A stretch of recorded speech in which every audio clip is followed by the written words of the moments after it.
This week, it's friggin' happened! We are looking at one ingredient. Oh, the soup is gonna be great.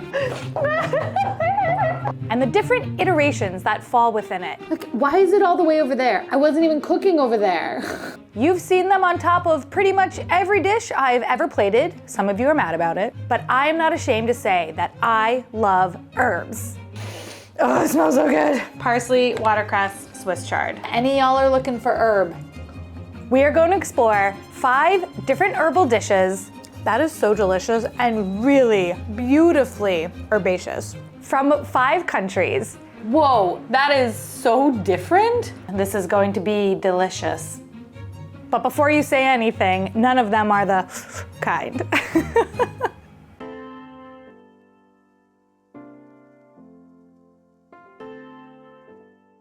Hi Beryl, my name is Zofia and I live in a small town near to Warsaw, Poland. The dish I want to talk about is dill soup.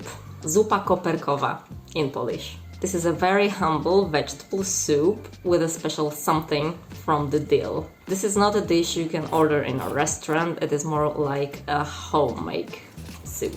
I, just like you, love dill for its freshness. It is very commonly used in Polish cuisine, especially in spring. It feels like a typical dish you remember eating as a child. We're starting with dill because dill is my favorite herb. You can say that it's a pretty big dill in my life.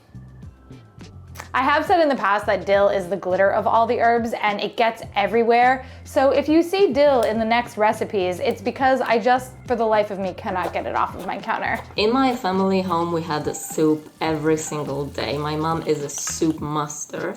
She can make soup out of absolutely anything, and she can make a plain dish so delicious you can hear fireworks in your head while eating. Adding dill to vegetable soup is a way to elevate plain dish into something special. I feel like you can try this with any other ingredient too. Okay, putting the dill in. This is going to be delicious. Make a simple vegetable soup and add something extra. This is how you make dill soup, cauliflower soup, sour pickle soup, and many others. There's so much dill on my counter. I knew this would happen. And like when you rub it, it doesn't really pick up totally. Like, why is it all the way over there? I wasn't even cooking over there. This is at the edge of the counter. I cook in the middle of the counter. Ugh. Why I think people have to try this? Because soups are healthy, guys. Eat your soup. And take care. Pozdrowienia z Polski. I'm starting with my favorite herb of all time, dill. I've said this many times on the channel, how much I love it. This soup smells so beautiful. And the house smelled so good while I was making it. Oh, that's so good. It was so simple to make as well. Oh my gosh, I can't talk. Must eat dill soup. It's interesting because I think that there are definitely certain foods where when you taste them, you can really get a sense of where they are from. This soup is definitely a part of that genre. There is no mistaking this dish for a South American dish or an Eastern Asian dish, like absolutely not. This is definitely a product of Eastern Europe and you can taste that. It makes sense though because the winters there are really cold and long, so potatoes and carrots are definitely a staple in it. When I lived in Russia, we used to stock the freezer with dill so that over the winter you would have lots of it. The nice thing about this soup is how simple it was to make. You can make it totally vegetarian by using vegetable stock. I just used a bouillon cube, but it's quite interchangeable. Gotta take a bite in between each talking point. And on top of that, if you are somebody who likes dill, the flavor of dill is outstanding. Oh my God, that was a lot. That was a lot. Oh, this soup is gonna be great. Wow, look at all that dill, baby. There is no mistaking that this soup has dill in it. It's got that soft, kind of earthy, herby dill. It's weird, like how do you describe an herb? Because an herb is used to describe so many other things. How do you describe it? How do you describe dill? It tastes like dill. I don't know what to say. That was so weird to realize that. If you don't know what dill tastes like, just take my word for it that it's amazing. Either way, love this soup. Even though it's warm outside, this soup is killing it. I'm interrupting us quickly to let you all know that we are doing another community video. We have done a few of these in the past, but it's been way too long. This theme is fridge tours. This is open to everybody. All the information is on my website, which is linked in the description. Let's look for something to eat. We have tofu. Some wonderful sweet rolls. Totino's pizza rolls. And I think it'll be really fun to get our whole community back together in one video. Welcome. Good morning. Selamat pagi. Welcome to Stockholm. Submission guidelines are open until I say that they're closed, so you can submit at any time. I'm excited to see what footage you guys film for the episode. Speaking of fridge tours, one of the things that I keep in my fridge are facial care products, including my Foreo UFO 3 pads. This is the UFO 3 by Foreo Sweden. It is a deep hydration facial device. Foreo sent this to me a few months ago, and to be honest, I am really enjoying it. Anything that makes your skincare routine a little more fun, I think is worthwhile. One of my favorite things about the product is that it has multiple LED lights that help target different elements of skin issues that you might have. Red is for collagen promotion, orange is helpful for sun damage, yellow helps improve your skin's overall tone, green is to help with dark circles, purple eliminates toxins on the surface of your skin, blue is for acne, white helps tighten your skin, and cyan is an anti-inflammatory, helping your skin calm down a little bit. The other thing that I love about it is that this pad heats up. What you're gonna do is you put one of their pre-moistened pads on top of it and you rub it on your skin. It warms it. The smells are amazing. I still like keeping them in the refrigerator so it starts off cold and then gets warm. It's really nice. The product is simple, it's easy to use, you just click it on and then you can go through the different colors. There are a lot of skincare products on the market right now, that is for sure. This one is currently on sale for 30% off. If you use my link in the description and use Beryl10 at checkout, you will get an additional 10% off for the first 50 people.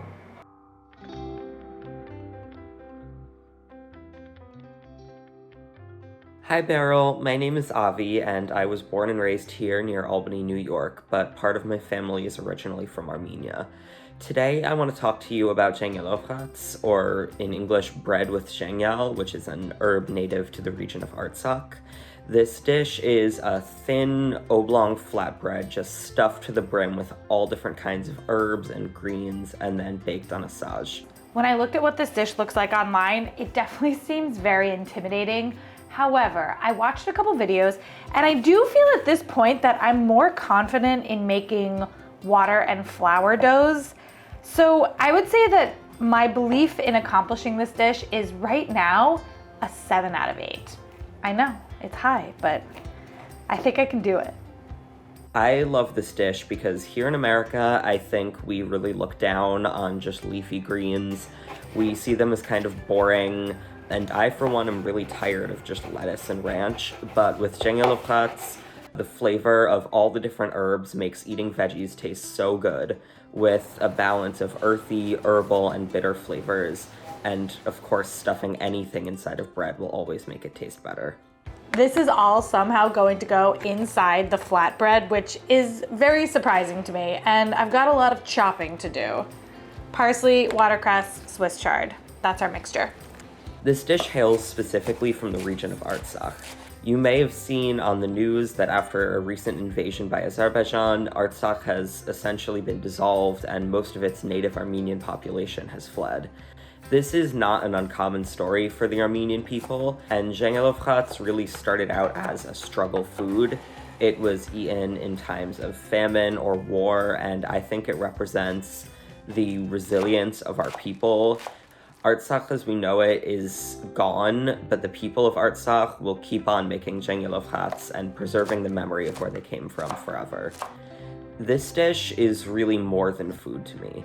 When I stand in my kitchen making it, I know I'm thousands of miles from where my family came from, but as I roll out the dough with my old wooden pin, I feel such a deep connection to my ancestors in the old country who hundreds of years ago did the very same thing.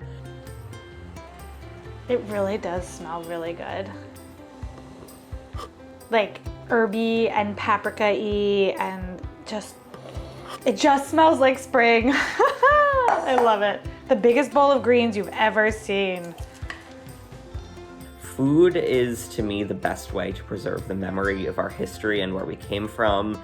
And I feel that as long as I keep on making Zhingyalov'hats and all the foods of my people, our culture and our history will never die. Okay, I know that I said a confidence of 7. I'm about to put the stuffing in this. I need to live by my confidence and not let the darker thoughts that this is going to be really difficult get in the way. I believe in myself, I believe in the dough. I believe in what Avi said, they are not gonna stray me wrong. Oh God. As I said, this dish is made to have a balance of herbal, bitter, or earthy flavors, and the countless kinds of herbs in it, from dill to dandelion, just make it so delicious. Okay. Okay, master bread stuffer. Oh my God, it's happening! It's friggin' happened! Beryl, what the heck?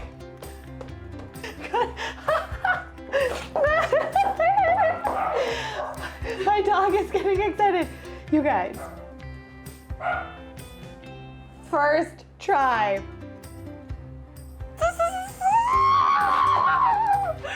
But because of all those herbs, the flavor really shines and it tastes like nothing else I've ever had. I'm upgrading myself from 7 out of 10 to 9 out of 10 in confidence. I mean, it's maybe unfair because I've done it, but first try.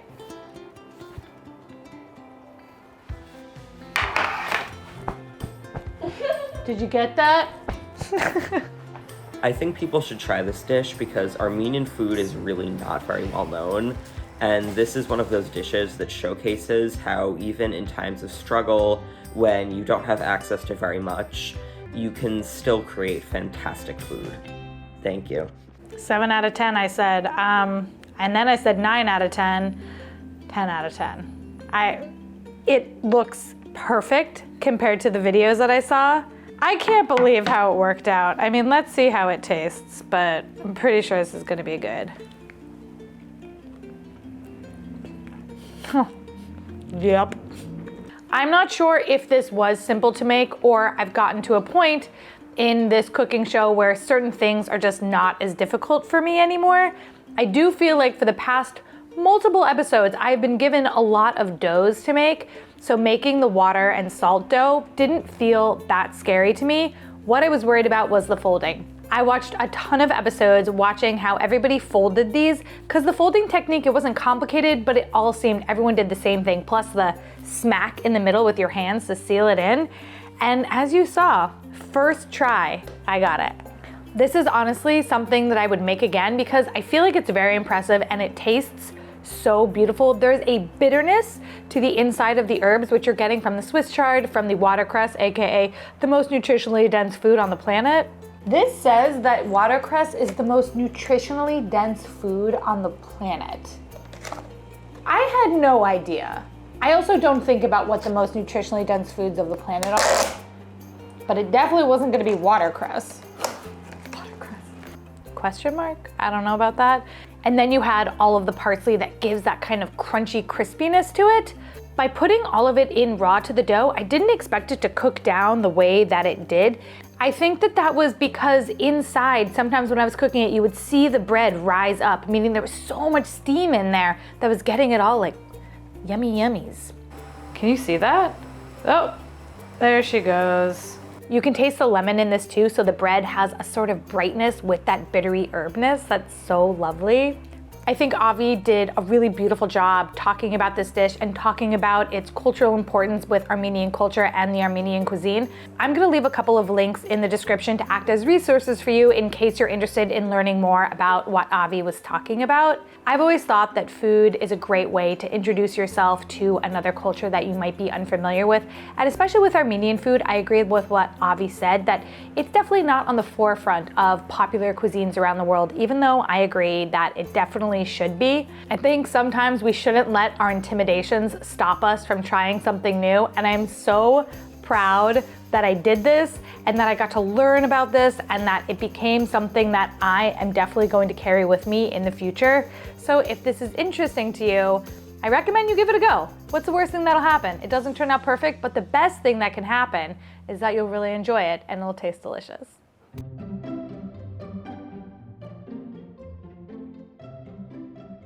Hello everyone, my name is Ardelan. I live in Hamburg, Germany, and I have Kurdish and Iranian roots. Today I want to introduce you to the dish Kuku Sabzi. Kuku is any kind of dish which uses scrambled eggs as a binding agent. Sabzi means herbs. If any of y'all are looking for herb, I've got the good stuff right here. Pot jokes. The dish dates back to the 18th century and the Qajar dynasty. Back then it was a royal dish. Nowadays, however, it's a dish that everyone likes and loves in Iran. This is like the spinach episode all over again. How is all of this going to fit in with 7 eggs? No, not all. This as well. I don't. And this. Oh my gosh. Because it's pretty easy to cook, it's cheap, you need just the dish. You will just be blown away by the taste of the herbs. The herbs will remind you of spring and nature. You can eat Kuku Sabzi with rice, with a salad. I recommend you to try it as a sandwich. Kuku Sabzi always reminds me of my time back then in the university. Because every Friday, me and my friends get together in my dorm room and we started to cook something mostly very easy and quick. I hope that you try out my recipe and you have a lot of fun with it.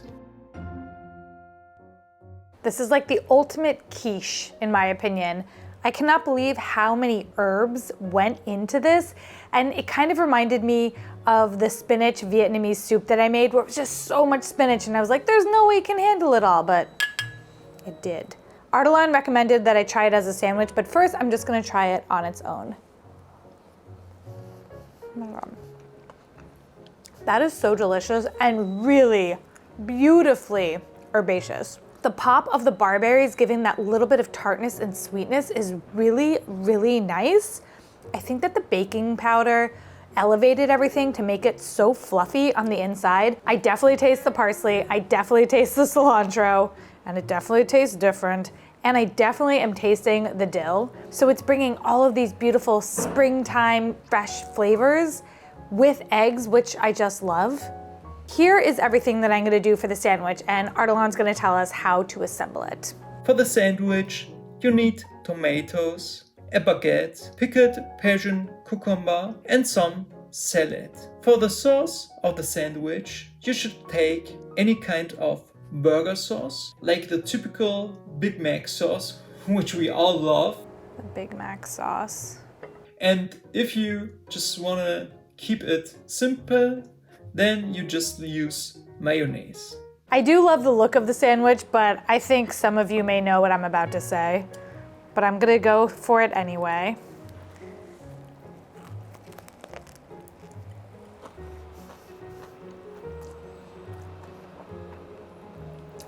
It's actually not too much bread. It's a little bit too much bread. That is so freaking delicious. The Big Mac sauce, which I love that we're using, is gonna be a combination of mayonnaise, relish, mustard, paprika, and a bit of white vinegar, in case you wanna make it at home yourself. The flavor of the Kuku Sabzi mixed with all of that creaminess and the brininess from the pickles, the freshness of the tomatoes, it is a really arguably amazing sandwich. When I made this dish, so you'll notice one side of it is very, well, you saw it, but one side of it is very, very brown. The brown color though is definitely coming from the butter. And you can taste it. Like, it's not burnt. That is not a burnt flavor. It is a butter flavor. I'm used to having herbs, I think, in a raw fashion, and I didn't really realize how much they cook down. This is a dish I would highly recommend you try. It's very basic. In essence, it's an elevated omelet, except that it's totally different and it transforms something that you know and will honestly transport you to a totally different place. The flavors are there, the texture is there. It's amazing.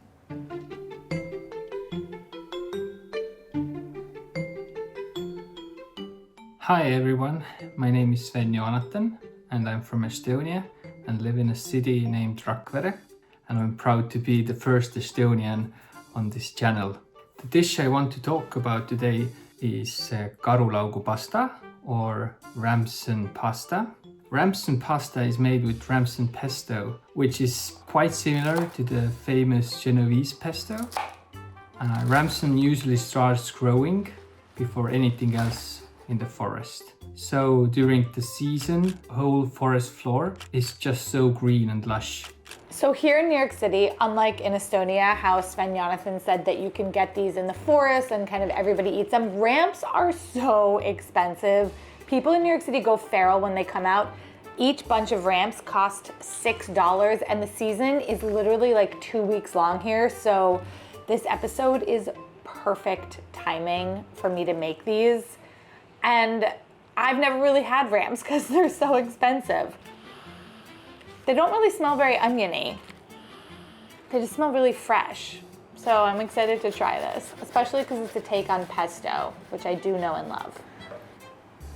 Ooh, cheese mountain. Oh, it's so soft. It feels like a pillow.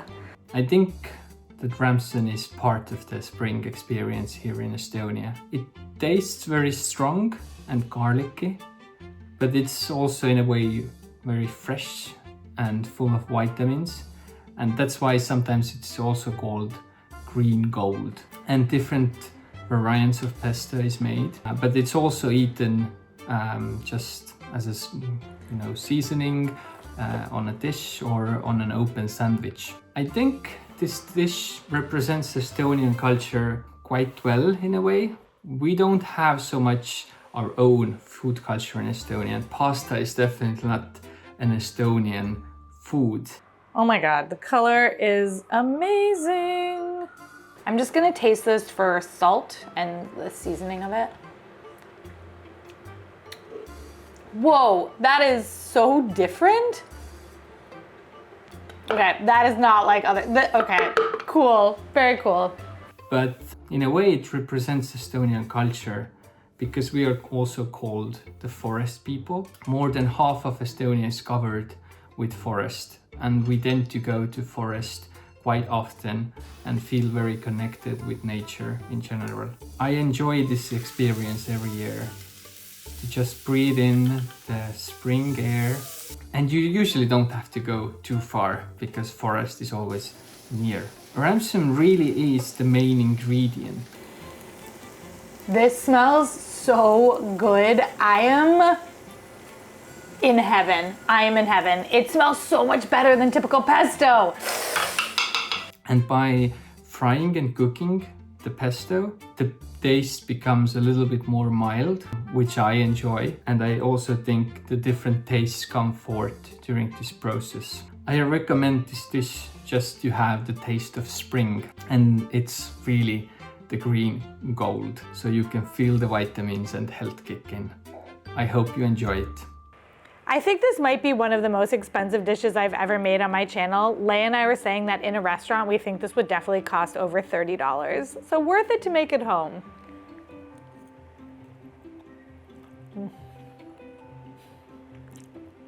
That's extraordinary.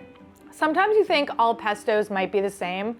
There is a pepperiness and a bit of a spiciness to this. The flavor is just really different. There's definitely that springtime freshness. I've definitely never seen them growing in a forest, even near my parents' house, but Sven-Joonatan sent us some photos of what it looks like.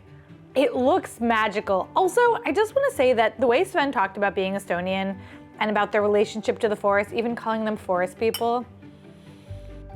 From the going of snow until the coming of snow, Estonians go picking different resources from the forest. Berries, mushrooms, herbs, etc. And so going to pick Ramson is also, in a way, therapy. I enjoy this experience every year, to just breathe in the spring air, feel the warmth of the wind, listen to the birds singing and chirping around, and just being away from everything. And you usually don't have to go too far because forest is always near. I don't know what that was, but I love it so much. I have been to Tallinn before, which is the capital of Estonia. This is a fairy book town. It looks straight out of something magical, and it might not be on the top of your list of countries to visit, but I would highly, highly recommend it. It was a beautiful place. And if they're making ramp pasta like this, that's one reason alone to go.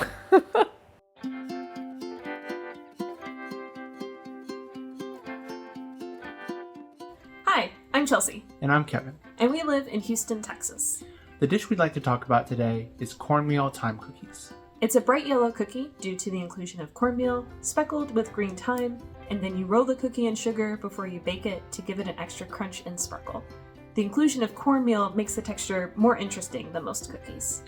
These cookies are a great combination of crispy and soft, as well as sweet and savory, making them perfect for people who don't like their desserts to be too sweet. In fact, if you don't roll them in sugar, they're barely sweet at all, but we highly recommend it. The cookie recipe calls for salt, but as we know, I don't believe in unsalted butter. So I'm just gonna not use the salt because that's what all of you told me to do during my butter episode. I listen, I'm learning, but I'm also very rigid and I won't change my opinions about certain things, like butter. Being from Texas, we grew up eating cornbread, but we never saw cornmeal included in a cookie before. That's a lot of sugar. Look at this. Sugar Mountain. Sugar Mountain, Charlie. I just want to know if anybody gets the reference. I'll use the correct reference and it goes, Candy Mountain, Charlie. If you don't know where this is from, I'm leaving a link in the description. It is very important that you watch this original old school YouTube clip. It is vitally important to me. And I think anyone else in the comments who knows the reference. That, plus the inclusion of an herb in a dessert, is what really intrigued us about this recipe. This recipe is something we experimented with in 2020, when we had some spare time to try things in the kitchen. When you're making cookies, I don't think you use your hands for the dough. I guess I just need to work. A wooden spoon might be easier. A wooden spoon? Like a big wooden spoon? I have wooden spoons. Even though I love the wooden spoon, this is not, I'm just gonna use my hands. It's dough. It's fine. Do as I say, not as I do. That's the type of cooking show this one is. Once able to gather with friends and family again, we would often bring this cookie for people to try, many of whom asked for the recipe afterwards. It is time. It is time. Just gonna let that one simmer. Thyme really shines in this dish because it provides a savory, salty, and slightly lemony flavor to what otherwise be a pretty plain cornmeal cookie. You can also try other herbs with it, such as rosemary or sage, whatever herb suits your taste. Okie dokie. I have 3 trays.